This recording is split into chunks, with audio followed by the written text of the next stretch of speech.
Hello, and welcome to my presentation. I am a student who is going to talk about the Cold War.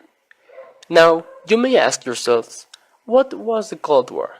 Well, it wasn't a war like the others. For instance, in the Cold War there was almost no bullets fired.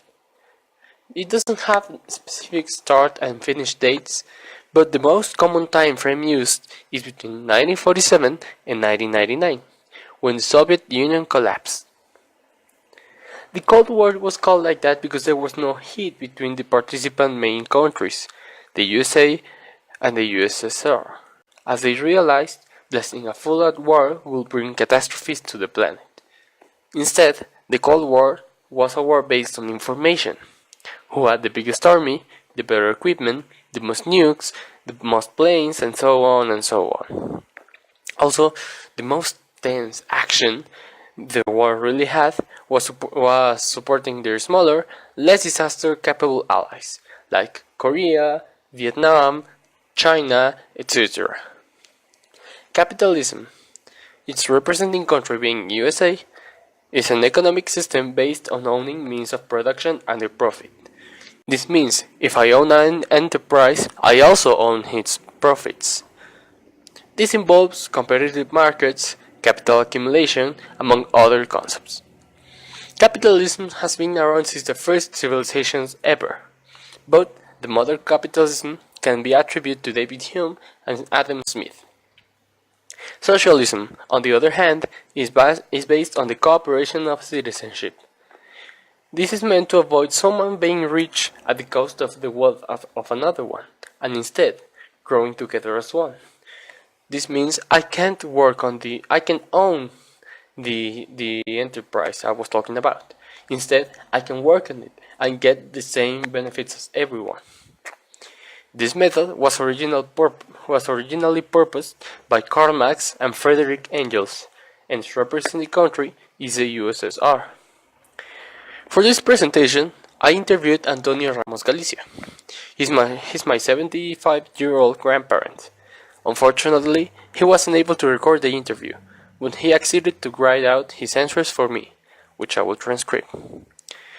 The first question is, who were the main leader countries of this conflict? There were two, the United States of America and the Union of Soviet Socialist Republic, or Soviet Republic for short.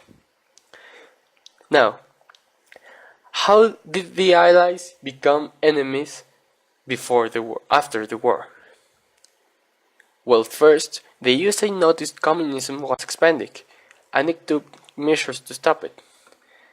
As the USA system of economy is based on the bestseller, which of course he was, communism damaged its economy. This caused some conflicts in the USSR, and this is where all it began. Where are the main places the Cold War took over?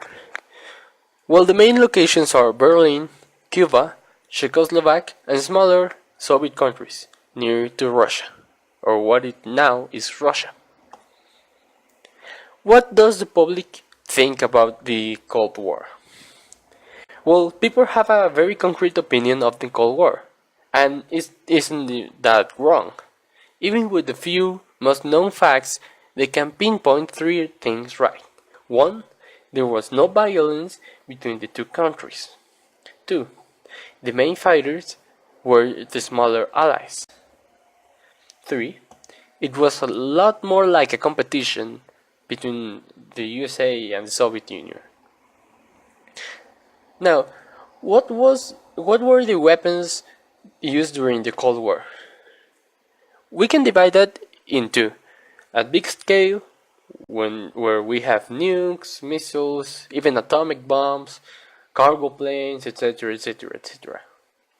At smaller, more infantry-like scale, well, they showed a lot of progress from the last war.